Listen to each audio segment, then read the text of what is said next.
Tori Kruse. Welcome to my channel. If you're new, please subscribe and hit that notification bell. Please put your comments below, and you can also find me on social media at Miss Tori Kruse. So today I'm really excited to share a special guest with all of you, Natalie Workman. Welcome. She is a leader and expert in developing teams and people. She has interviewed, hired, and trained and managed hundreds of employees, allowing her to an expansive knowledge on how to build and scale teams. Fancy intro and bio. She is so impressive. I actually met Natalie at a conference a couple months ago and ran into her, and then I saw her speak on stage that day, and wow, you guys, she is going to be absolutely amazing. Pull out your notebooks and pens because this is going to be a great interview. Welcome, Natalie. I'm so excited that you're here today. I am thrilled to be here. I can hardly wait to talk to you, speak with your audience, and talk about how to break through hard things. Yes, absolutely. So, Natalie, tell us a little bit more about your background and what you're currently up to. Yeah, so my background, it's funny because it's like exactly what you would think had happened. I am the current vice president of operations at a organization called Cardone Ventures, and I am also engaged to one of the co-founders, Brandon Dawson. And so when I think about, as I was prepping for this podcast, the breakthroughs that I've had, it really came around this relationship that I have with this guy named Brandon Dawson. I met him when I was 12 years old, and he's significantly older than me. He's about 25 years older than me, to be exact. And I started working with him. But when I was in high school, when I was in college, I was, valedictorian of my class. I got almost a full ride scholarship to the college that I went to. I was always just working hard and trying to be the best version of myself that I could be. But then I ended up falling in love with essentially my boss. That's really the story. When I was 20 years old, I dropped out of college, and I've been working with him ever since for 7 years. What I realized very early on in that relationship was that I shouldn't think that I can't pursue my ambitions while also pursuing this love that I have with this person. But I was very insecure. I became very insecure for 4 or 5 years in the relationship when it came to being around other people, because I knew what they were thinking. They thought that this was a very traditional, I just fell in love with this older guy. He's wealthy and well off. And I almost held myself back from not pursuing the things that I was passionate about, because I assumed that people would never give me the credit that I really worked hard to get to where I was at.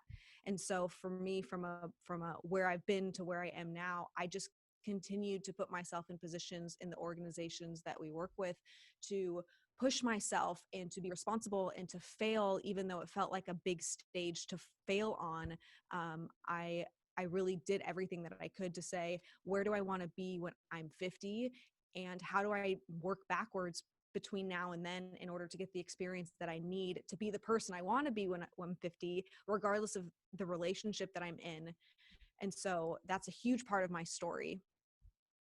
That's so inspiring. Oh my gosh, I never even knew that you were 20 years old when you two met. So that's really cool. And to hear that, I mean, you had a big sacrifice and probably decision also to make when you decided to, drop out of college and then, go into this relationship and do business with him as well. What was that like for you to make that decision and then be confident in yourself with that decision? There were so many factors at the time that it is one of the things that I am most proud about, that I was able to go through those things that I did early on, because there were so many things stacked against me, or that I perceived to be stacked against me.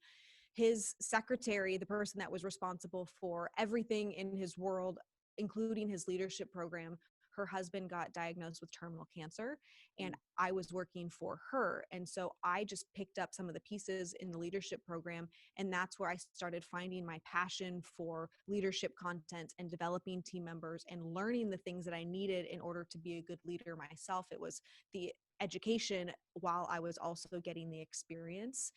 And so those early experiences of trying something and then also failing at it were demoralizing initially, but I just continued to kept thinking, if I don't push through these now, am I really going to wake up and be the walking stereotype that people think I will be? And am I really going to let that fear hold me back from not getting the experience that I need and not being embarrassed right now.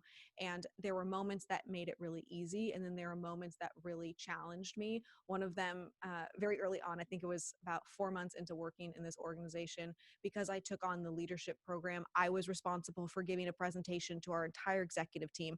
There were 40 people along this U-shaped room in Portland, Oregon.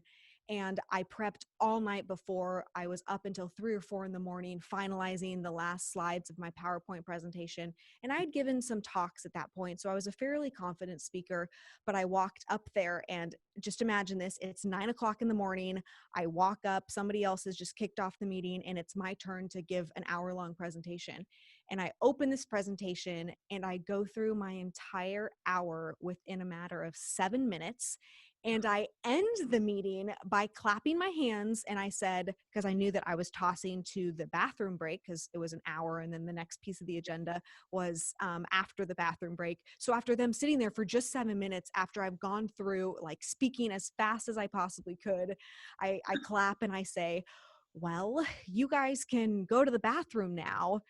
And I stand there, nobody says anything. Brandon's in the back of the room, and he proceeds to give my presentation for me for the next 45 minutes while I'm standing in the front of the room. And Tori, this Oh my gosh. crushed me. I couldn't even speak and articulate my thoughts in a meeting after that. Quite honestly, it was for years. I just really, it crushed my self-confidence. So there was a piece of it from a professional standpoint, but then also from a personal standpoint that was really difficult for me to overcome and just move past. Mm-hmm. So how did you end up moving past that? Because that would be embarrassing and fearful. And even though you were new, you know, like you said, you're a valedictorian. And so you have always been used to being like the best one in your class. And then to be, you know, not necessarily the worst, but to have a 7-minute presentation that was supposed to cover an hour, I'm sure that was so, you know, did tear down your confidence, even though you knew who you were inside. How did you build that confidence back up inside of you? Because I know for a fact when I saw you speak, it was so impressive, so impressive. I've never seen someone your age be so impressive on stage. And when I saw you, it was amazing. So you've clearly built yourself back up to that. Tell us a little bit about those steps of how you did that. Well, first of all, thank you. I appreciate that. That is a huge compliment coming from you, because you are very articulate yourself. Thank I wish that I had a better story with this, because honestly, that happened when I was 20, and it took until I was 26 for me to get confident being back on a stage, which was only a year ago. And similar to your story with hiring people in order to help you gain the skills that you needed, I hired somebody, I took a course, and I forced myself to get better at it.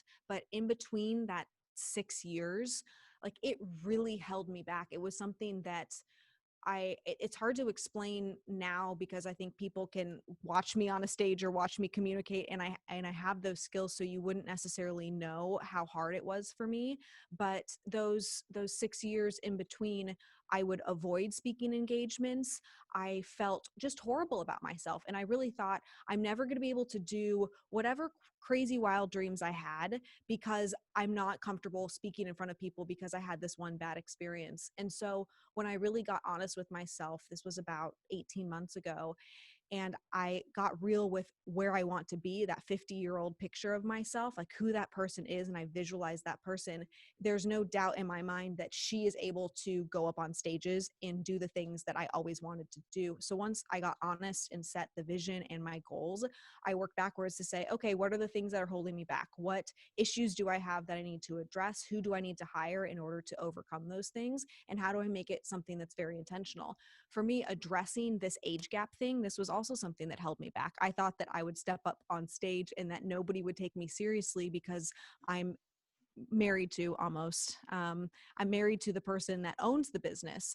And so first I started by created a podcast. Last year I launched a podcast called Age Gap Realness, and it was a place for me to be able to articulate my thoughts, but also share the thing that holds me back no longer has power. Because if people are going to try to take that away from me, I'm going to put it out there first. I'm going to talk about everything that I need to say in order to not make this something that's invalidating, where it actually makes something that's really empowering to me, and I can always look back on it. I'm never going to be apologetic for that, and nobody can take it away from me. And so that was one critical critical element to me overcoming that is the idea of like taking the fear and getting the power away.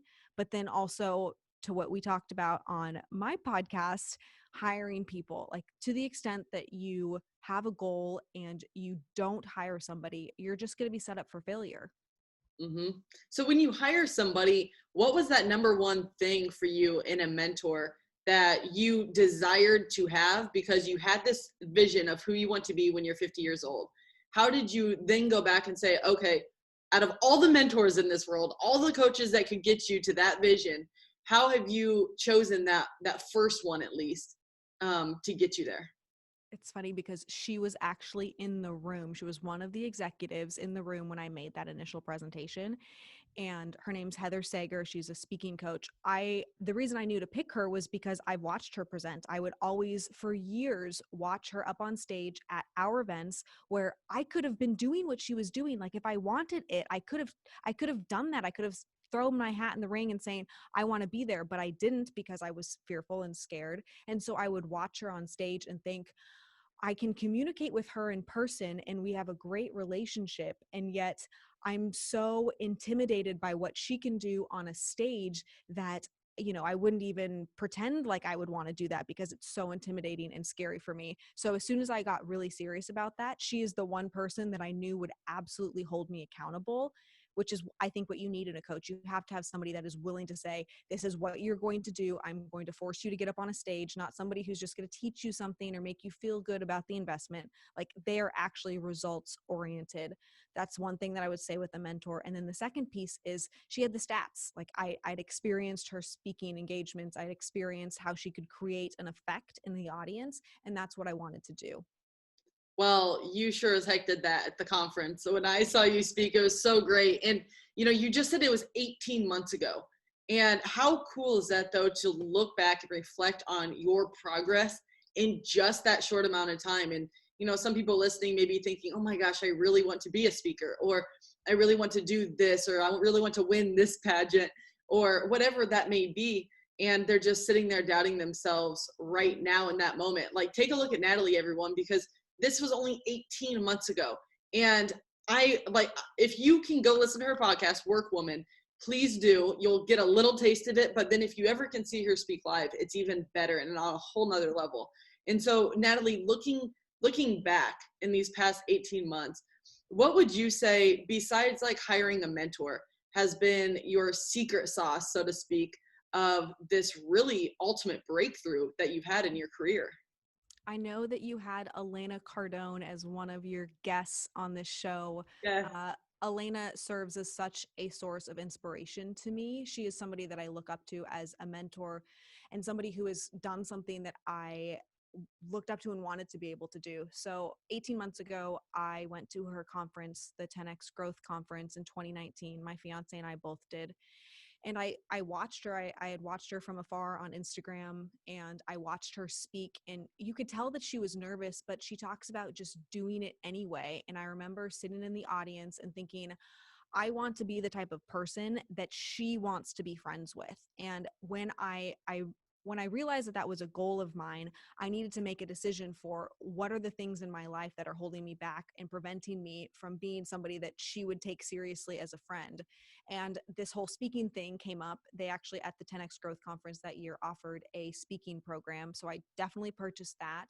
And I started working on myself, but I put people in my environment that are so far ahead of me. And a big turning point was honestly, if you fast forward the story a little bit, my fiance and I approached the Cardones about being in business together, creating a business called Cardone Ventures, which is now the business that is fully operational as of almost, we're coming up on our 1-year anniversary. And 3 months into that business venture in August of last year, we went to this event in Sydney, Australia. So just think of this. We flew all the way to Sydney, Australia. Brandon is up there as a panel guest. Grant is up there hosting the panel. Elena is up there. And I was at first just excited. I mean, you think 6 months before that, all I wanted to do was be friends with her. Now we're not only business partners, but we're in Sydney, Australia, doing this business event. I was so excited to be there to support them. And then I sat back and realized, why am I not up on that stage? Why am I not contributing? What is it that I'm not doing that's making me sit on the sidelines instead of go all in. So when I looked at that environment, I thought, okay, what areas are they not covering? Where is their white space? How can I perfect my skill set in that area and be somebody that is on that stage in my own right because I have experience in these areas? And so from that point forward, she and I started talking about, 10X ladies, and I continued to deepen my skill set in the areas that I recognized people development and team growth was not something that any of them really focused on from a content perspective. That's something that I know very well because I do have stats there. And I decided to just work on, I was terrified though, I have to be honest with you. When I first heard that she was going to come see me speak, it was 2 months after that. I like the night before I cried to Brandon. I was like, I can't do this. It's not going to happen. It's somebody else. Brandon, you give my talk tomorrow. I will not. Then guys, this was 6 months ago. And he was like, you have to do this. You absolutely have to do this. So I did it. And then Grant showed up too, which was honestly to me at the time, even worse. And I told Brandon, I was getting mic'd up about ready to go on stage. I had made my piece that Elena was going to be there. And then Grant showed up and I said to Brandon, you take him out and you guys go to coffee right now. And so they're still miking me up. And I watched the two of them walk back in and Brandon comes up to me. He says, he wants to see you speak. He doesn't want to, I can't get him to leave.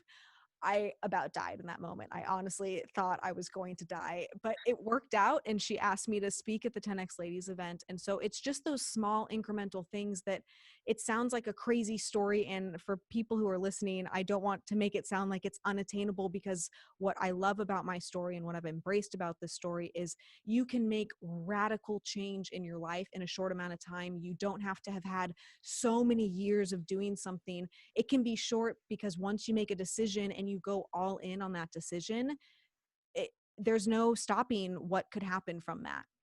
So true. So true. And you just have to go all in and embrace the situation and just do it. And that's what we talked about in your podcast too. You just have to do it. Put in the work, just keep doing repetition, and it'll happen. And then you surround yourself with the right people as well. And so I did notice one thing you said is that Brandon told you just have to do it. And that right there is so awesome to hear in a spouse, and a significant other, is that, explain a little bit what that part is like for you in the sense of having him as somebody who's pushing you to go forward instead of saying, you know what, you're okay not being up there on stage with Grant and Elena and I, like, that's fine. I still love you just as much. But instead, he's wanting you to do more. He's wanting you to fulfill your purpose. So tell our listeners how important that is to have, a significant other in their life that is like that. Yeah, I attribute so much of who I am today due to the influence that Brandon has had directly on my life. And in a world where that isn't as sexy as people want it to be, people want, you to be a self-made woman and for you to do it on your own. I really fought with that early on in my 20s. And it was honestly a sole reason and driver for me potentially not moving forward with this relationship, because I thought everyone was going to think this certain thing about me. And what I've realized and why I made the decision to continue this incredible relationship is exactly that. Brandon is the type of person, and there are so many men out there who will push you and who will teach you and who will help you. And when you find somebody like that, you don't just decide not to be with them because of your own egotistical reasons for why it would hold you back. Brandon pushes me harder than anybody pushes me, but that's because he sees the potential. He has always seen the potential. And I choose to have people like him in my life. He's shown me how to not have people who aren't like that in your life. And so whether that's a parent for you, that could be a friend, but also in the relationships that you choose to be the person that's standing side by side with you at the end of the day, that has to be a quality that's there. If the person that you're with is holding you back in any way, it's bound to come across in your level of confidence and how you show up. And so for women who are in struggling relationships, the first thing I would always say is, like, have the conversation about what your goals are. And if the goals don't align ultimately, I know it's never as easy as just talking like this, but if the goals ultimately don't align, it's not going to get better in the relationship. It's only going to get worse, and you're going to feel like you're being held back. So find somebody, even if it's totally unconventional. It might be absolutely unconventional and not what you think it is, but that person that is pushing for you and rooting for you and sees your potential, go all in with that person. And I do the same thing for him. So it's mutual. It's not just a one-way relationship. Hmm. Yeah, that's so important. And I actually, when you were talking, I just got the goosebumps like 3 different times because I love that closeness. And I, everybody dreams of having a relationship that, you don't care what the outside world is thinking because it's your life and you're building this life and this legacy together. And that's exactly what you two are doing. And I love, seeing your journey together and you building this company and building your relationship because you are transparent with that, on your social media and everything as well. And it's really inspiring to see you two work together. And one of the things I want to point out, what you just said was you were worried, you almost ruined a really, really amazing, incredible thing because you were afraid of what other people were thinking of you. Mm-hmm. And you are a absolutely gorgeous blonde girl who like stands out and everybody, 25 years younger. And a lot of people, society does like instantly can judge on that. Mm-hmm. And it's so inspiring. Like when I heard you speak, I'll always go back to that because that was our first interaction. But I remember seeing you speak and you don't even think about the age. It's just a number, and it's so empowering, like for other women to know, like, hey, you know what? You could have lost a really awesome thing if you listen to the rest of the world.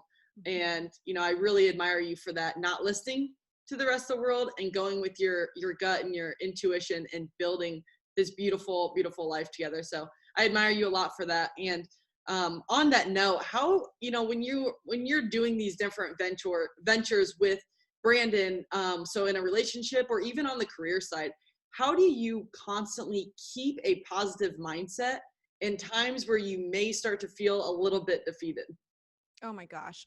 Like I feel more defeated than I feel like positive and happy most days, just because there are so many instances that I don't know what I'm doing. I don't know the right thing to be doing. And I think it's easy, especially for people who kind of went through a more traditional way of going through life with, for me, getting good grades in high school and then also college. You think that life is going to be set out in this way where it's super straightforward for what you should be doing next and the exact steps to get there. And all of a sudden you leave this very conventional world and it feels disorienting. And so for me, when I'm trying to stay positive, when I'm trying to keep the momentum going, I have to be okay with the fact and actually encourage in my own mindset that I'm doing the right thing by having the feeling that I'm not comfortable right now. And the idea of getting comfortable, being uncomfortable is something that I really live by every single day. I work with, and people who are much older than me report directly to me. There are people who have different points of view that we work with. There are people who could easily judge us that we welcome into our environment. And so keeping that positive mindset and keeping an open mind is something that I do wrestle with. And it's a matter of continuing to look at the vision. Like, where am I trying to go? Why am I putting myself in this situation? And if I have a good reason for it, which is I'm learning a skill set, that's the intention. That's why I'm doing it. And so it makes it easier for me in those moments, instead of being negative or instead of going down a bad direction. I try to remember, okay, I need to use this in order to either remember what not to do when I'm in this position, or to take it and use it for why I should be doing and going down the path that I'm going down. Exactly. One of the things that I like to talk to my clients about the most is confidence, and how to develop the confidence is your why statement. And so really, really, when you say the vision, that's your why statement. It's like whenever you're starting to struggle, you need to go back and look at, feel the feelings. Like what I like to do is feel those feelings once I've already accomplished something. It's like, okay, so once I accomplish that, how do I think I'm going to feel? And why do I want to accomplish that? Like, think of the benefits and the rewards that will happen in your life that you think you're going to have, and actually like feel those things in your heart. And that really, it totally aligns with exactly what I talk about too, with your why statement and your future visions. And that's what really drives you. But also I'm huge on daily habits. Are there anything in your life that you do daily that you really think, helps you on a daily basis keep that mindset and confidence up? Absolutely. And this is something that, as we talk about what the last 18 months have looked like, this was a huge game changer for me. Once I realized that the things that I'm doing every single day ultimately lead to the success or failures of the things that I want to be doing, like everything honestly changed. And it sounds so simple. I think everybody talks about daily habits who is successful, and then people who aren't as successful don't realize why it's so important. But because it does sound so simple, but it's not simple from the standpoint that it is hard work. It is hard to be disciplined every single day to do the exact same thing in order to chip away at this bigger goal. So for me, especially during this time, we're still quarantined here in Portland, Oregon. So especially during this time, for me, it looks like doing online training every day. I do Cardone every single morning, which is helping me with my ability to sell and my sales skills. So doing some sort of training where I'm learning constantly is a critical, important factor to me being able to increase my confidence. The other piece is working out every day. I didn't used to work out every day. It was more of a 3, maybe 4 times a week type of thing. But now me going in, working out every single day has changed just how I show up to a meeting. I start our team meetings every morning at 8:30, and I feel accomplished when I know that I've done the workout. I've woken up before the sunrise. That's the other thing that I do every day. Wake up before the sunrise. Right now, it's especially difficult because the sun rises in Portland at 5:30, whereas in the wintertime it rises at like 6:30. So I've lost an hour of sleep, but the accomplishment that you feel from checking off your list 2 wins, you've beaten the sun up and you've worked out, just leads to good habits to where I'm probably going to eat a protein shake for lunch instead of ordering Jimmy John's. And those small things really help overall build the bigger things in your life that you need confidence and you need discipline in order to bust through, because life is a lot harder than just waking up at 6 a.m. But if you can do those little things, it really does amount to something a lot bigger. It really does. And it is sometimes hard to stay on track. We talk about waking up before the sun and working out every single day, but there are some days, of course, that even though that is a daily routine and that is our intention for the day, life happens. And so, it's important too not to beat yourself up over that, if those habits don't always every single day happen, but having that, if you fall off track, jump right back on it. And so those things definitely help. And I'm on the same page as you. I pretty much have the same thing, with the working out, is absolutely huge as well. So any lasting advice, Natalie, for anybody listening that maybe, is having a tough time right now, breaking through this challenging time in our world, and what to do to just keep their positivity up? Yeah, absolutely. So the 3 things that I always go back to every single day, and they're these filters that I use. It is the idea of having a very clear mission, a clear vision, and clear core values. So for people during this time, a lot of people feel like their daily routine has been totally changed, and they might not be going back to a normal environment. You and I talked a little bit earlier. It's like it's a new normal, which creates uncertainty. But Right. what you can create in the form of certainty in a time where everything seems at random is why you do the things you do, where you're ultimately trying to go, and the core drivers of who you are and in the environment that you're allowing around you. So my encouragement to everyone is you can find those, and it's especially a good time right now to take time to find those things as to what drives you, where you're going, and who you are, and the things that you allow in your environment, because that will be the foundation for everything that is to come over the next decade, over the next 2 decades, and what your life is ultimately going to turn out and your legacy will be. Absolutely. Mission, vision, and values. I actually have that written down in my notebook still from when I heard you speak at 10X Ladies. That's right under Love your that. name. So you're really amazing at that. And you've really helped me with that. I've actually gone back during this time of, quarantine, and I looked back at the mission, vision, and values from literally when you spoke. So that goes a long ways. And I just want to thank you, Natalie, for being a guest today, sharing all of your wisdom, and you're just such an inspiration really for all of us women. If you haven't listened to Natalie's podcast yet, go subscribe to WorkWoman. And also, Natalie, where can people find you if they would like to contact you? Yeah, Thank you, first of all. You can contact me at natalieworkman.com. I respond to all inquiries that come there. And then I am most active on Instagram, although I am working my own confidence up to hopping over to TikTok. So that will be coming here shortly, but I just need to learn some dances first. Girl, I'm with you. When you figure it out, please let me know, and then maybe we'll do one. I will, for sure. I'm in the stalker phase still. I'm still stalking people. I'm like, oh, I really like you, but I just can't make myself create content there yet. I know. I haven't either yet. So I'm looking forward to seeing your new TikTok. And thank you again just for being a guest today. I really appreciate it and can't wait to see you in person again soon. Thank you for having me.